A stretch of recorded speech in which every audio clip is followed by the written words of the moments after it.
But this isn't about those little white lies. This is about the dark art, the grand symphony of deception. This is about the moment a professional walks into the room, not with a crowbar, but with a story. They don't take your wallet.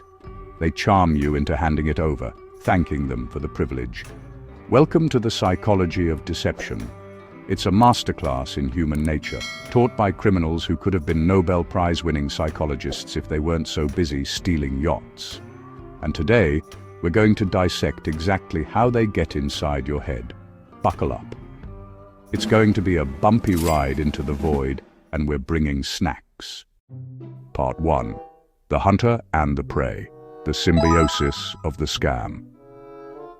The first thing you need to understand is the most uncomfortable truth of all. The con artist does not see you as a victim. They see you as a partner. Think about that.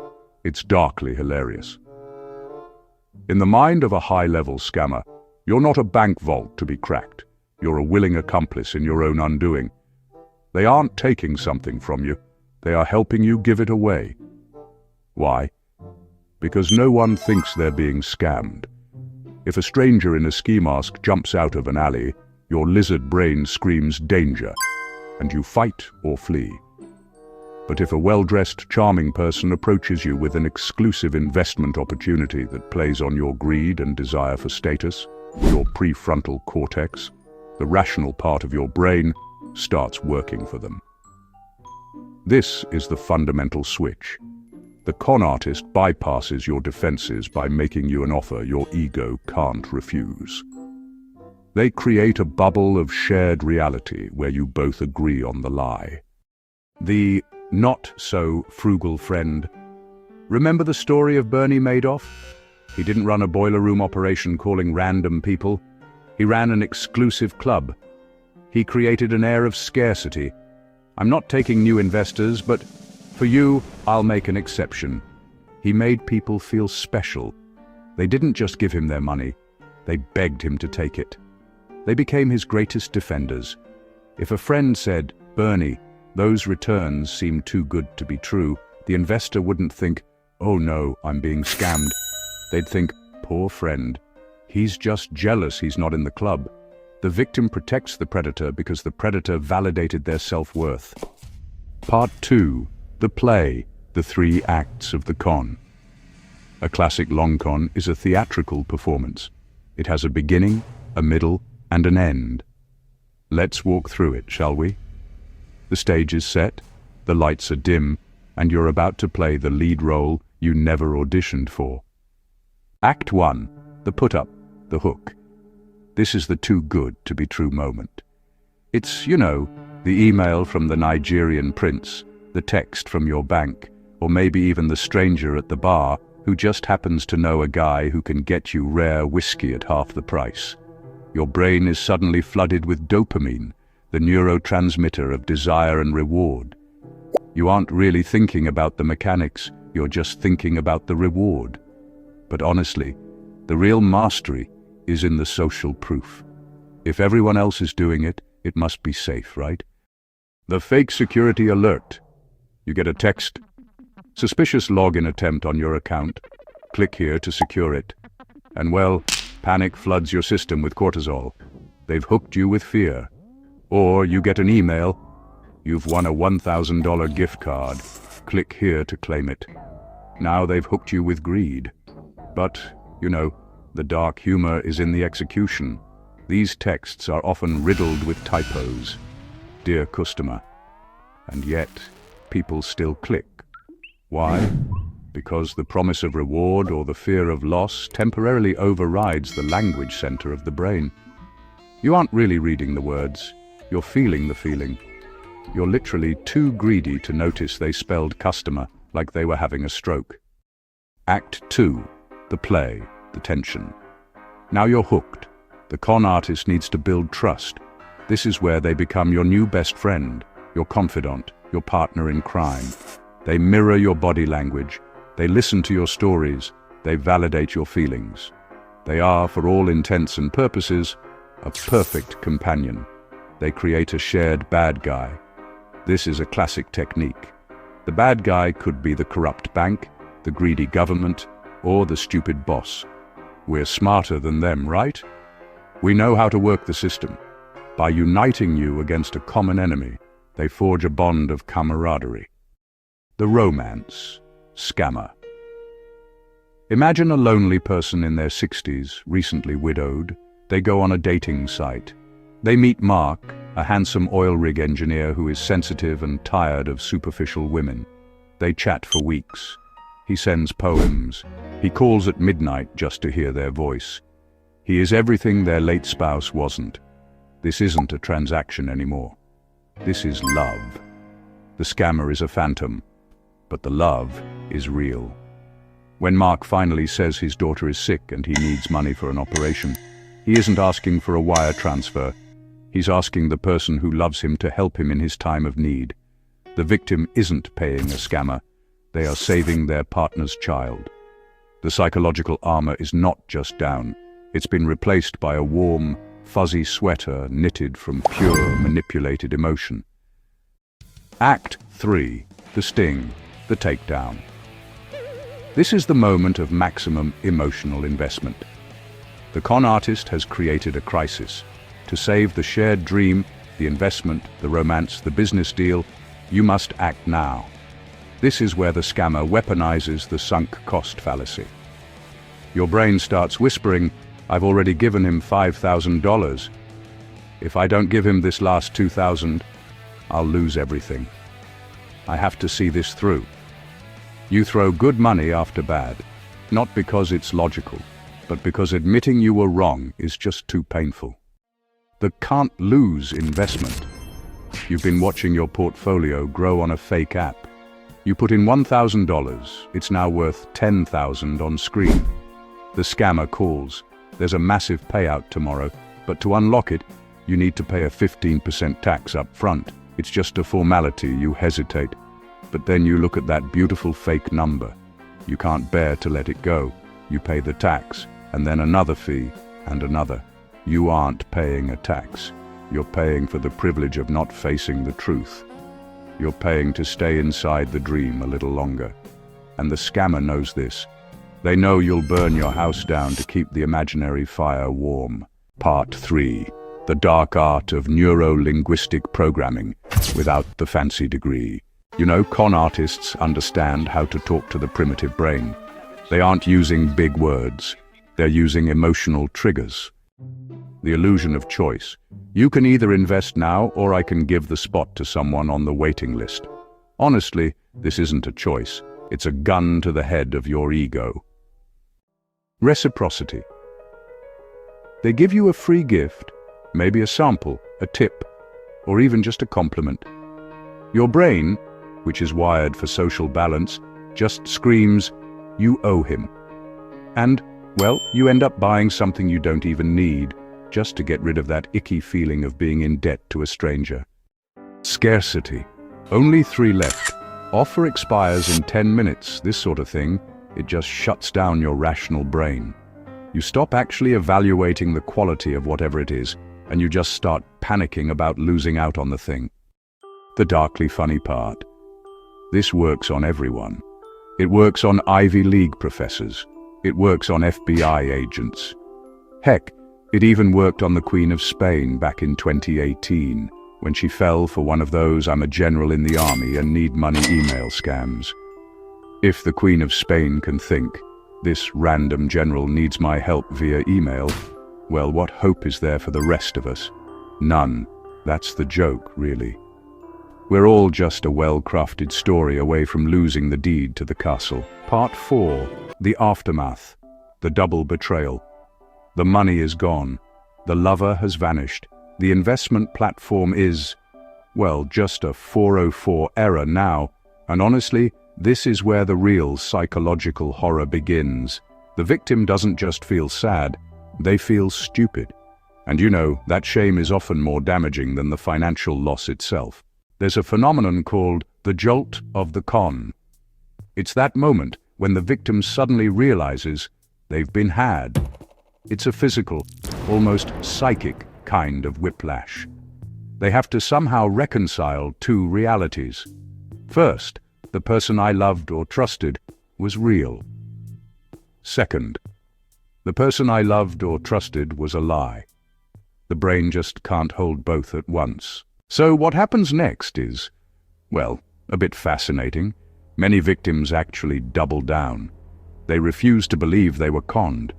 They'll tell the police, "No, you don't understand. His daughter is sick. The money just got lost in the mail." They defend the scammer because, let's face it, admitting the truth would shatter their entire perception of reality. It's like the worst breakup you've ever had, multiplied by bankruptcy, and then, just for good measure, sprinkled with the existential dread that your judgment is fundamentally broken. Part 5. The Theatre of the Absurd. Why we love to watch the con. Here's a delicious irony that the scammer understands better than anyone else. We absolutely love being fooled. We pay good money for it too. Think about it for a second. Why do we flock to movie theaters to watch magicians? We know it's all a trick. We know the woman wasn't really sawed in half. But we sit there, mouths slightly agape, brains delightfully baffled, and we applaud. We applaud the liar. Why? Because a good lie, a well-crafted deception, is a masterpiece of cognitive engineering. It confirms to us that the world is still magical, that things can happen which we just can't explain, that maybe, just maybe, the laws of physics and finance don't apply to the chosen few. The con artist exploits this innate love of wonder.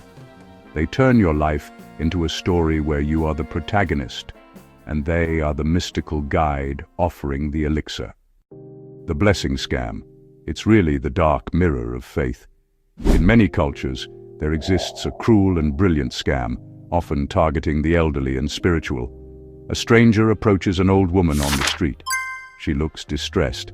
"Excuse me, Senora, I can see a darkness around you, a curse on your family, but I know a healer, a priest, who can remove it for a small fee." Now, the rational part of your brain says, curses aren't real, but the old woman goes with them. Why? Because the fear of the possibility is stronger than the certainty of logic. What if it's real? What if my grandson gets sick because I was too cheap to lift the curse? They take her to a fake priest. He performs a ritual. He asks her to bring her life savings in a bag, so he can, bless the money to break the curse. She does. He performs another ritual, switches the bags, and hands her back a bag full of newspaper. Do not open for 24 hours, or the curse will return tenfold. The cruelty here is, well, operatic. They used her love for her family as a weapon. They used her faith as a trap. And the dark humor. The curse was lifted. The curse of having money. They genuinely removed that burden from her. She leaves the alley, spiritually lighter, financially annihilated, clutching a bag of shredded newspaper like it's the Holy Grail. Part 6. The Sympathy Scam. Exploiting your better angels. If greed and fear are the fast-acting poisons, sympathy is the slow-release capsule. It's the long game played on the kindest people. The scammer knows that most people want to be good. They want to help. They want to be the hero in someone else's story. And so, the con artist creates a tragedy and offers you the lead role as the savior. The stranded traveler. You're at a gas station. A well-dressed, flustered woman approaches you. Her car is just over there. She's lost her wallet. Her child is waiting at home. She just needs $40 for gas to get there. She promises to mail you a check. She even takes down your address. Now your brain does the math. There's an 80% chance she's lying, but the 20% chance that she's a desperate mother tugs at your heartstrings. You give her $40. You feel a warm glow. You've done a good deed. She thanks you profusely, gets in her car, and drives away to the next gas station to run the exact same play on the next kind soul. She's not a stranded mother. She's an entrepreneur of empathy. She's running a business model based on the premise that your decency is a resource to be mined. The dark humor? She's probably making more money tax-free than you are at your 9 to 5. She understands the economy of compassion better than any economist. She's monetized your conscience. Part 7, the digital age. The scam factory goes global. You know, the internet really did change everything. It used to be that a con artist had to be charming in person, right? But now, well, they just need a template and a list of email addresses. They've actually industrialized the art of deception. And this is where, honestly, the psychology gets truly dystopian. We now live in a world where our own data is used to manipulate us more effectively than ever. Scammers buy lists from data breaches. They know where you bank, what you buy, where you live. The grandparent scam. So, the phone rings late at night. An older person answers. It's a young voice, frantic, crying. "Grandma? Grandma, it's me. I'm in trouble. I was in a car accident. I broke my nose. That's why my voice sounds funny. I need bail money. Please don't tell Mum and Dad, they'll kill me." The panic in the voice is real because the scammer is actually acting. They've got a script, you see. They even play loud noises in the background to make it sound like a police station. Sometimes they put a lawyer on the phone who demands immediate payment, either by wire transfer or gift cards. The grandparent's brain, well, it doesn't process the lack of logic. It just processes the fear. Their grandchild is in trouble, or so they think. The most primal protective instinct kicks right in. They empty their savings account and rush to buy $5,000 worth of Google Play gift cards for bail. Let's just pause a second and appreciate the sheer audacity of that. Bail. Paid in Google Play gift cards. In what universe does that make sense? In the universe of a terrified brain that's been hijacked by love and fear. The scammer isn't asking for logic, they're asking for action. And sadly, they get it. The truly dark part? The grandparent often doesn't tell anyone. They're so ashamed that they fell for it. So embarrassed that they thought a felony could be solved with a Steam gift card that they just suffer in silence.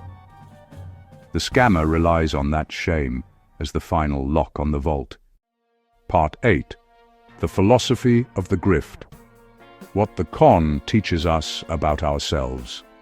If you strip away the criminality, the pain, and, the lost retirement funds, the psychology of deception really does hold a mirror up to humanity. And what we see in that reflection is both beautiful and, well, a bit pathetic. But we want to believe, don't we? In easy money, in love at first sight, in magical cures, in second chances. The scammer, they're just a salesman for hope. They sell a product, hope, that has an infinite market. 2. We also tend to overestimate our rationality. Every victim of a scam thought, that would never happen to me. That's not confidence, that's vulnerability. The moment you believe you're too smart to be conned, you've already lowered your defenses. The scammer loves a confident mark because, honestly, they work harder to rationalize the lie. 3. And let's face it, we're social creatures. We're wired to trust. It's the foundation of civilization, really. Every time you buy a coffee, you trust that the barista won't spit in it. Every time you drive, you trust that others will stay on their side of the road. Scammers exploit the very glue that holds society together. They're like termites in the wooden beams of civilization. Part 9. The Scammer's Playbook. A rogue's gallery of psychological exploits. Let's pull back the curtain entirely now.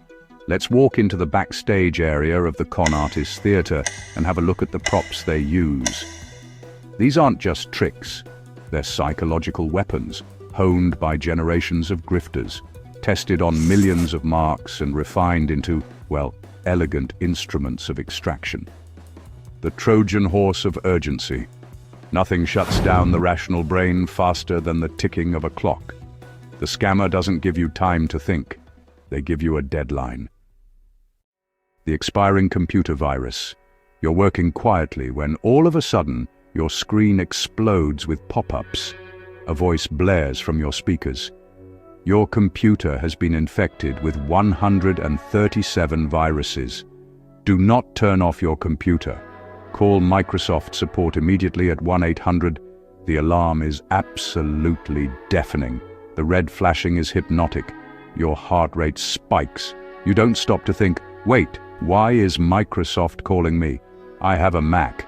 You grab the phone and dial. You reach Steve from Windows Technical Services.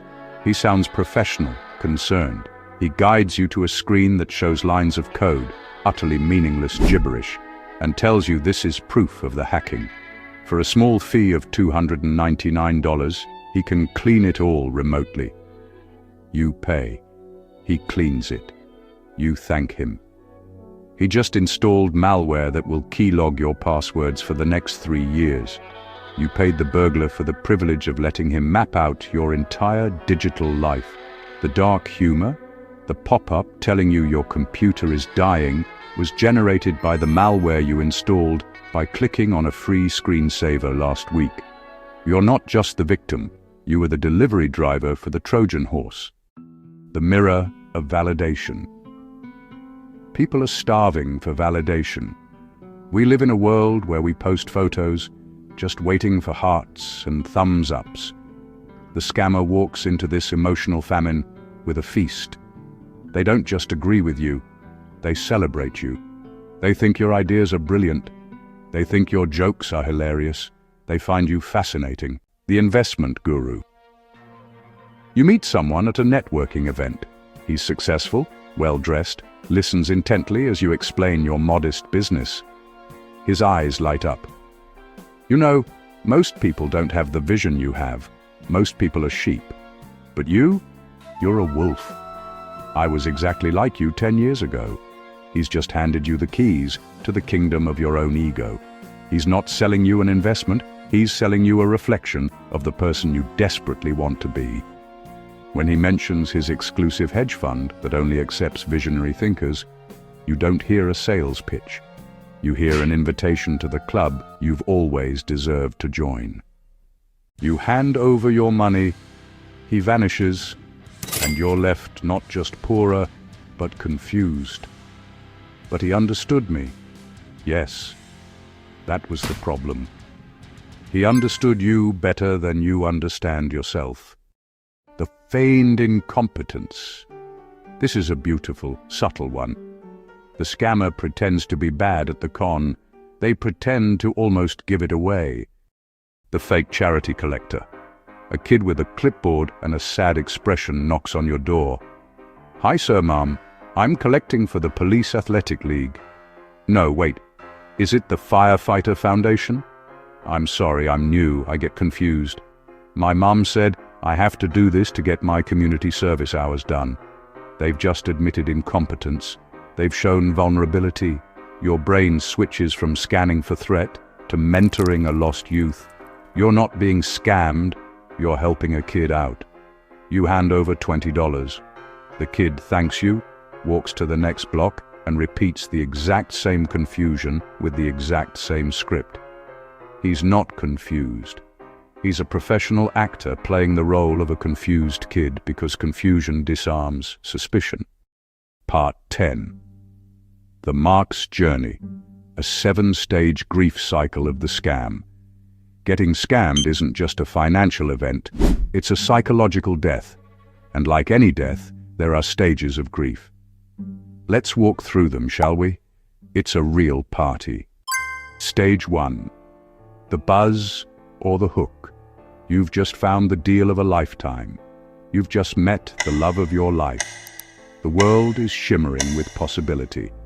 You tell your friends, "I think my luck has finally turned." Stage 2. The fog or the play.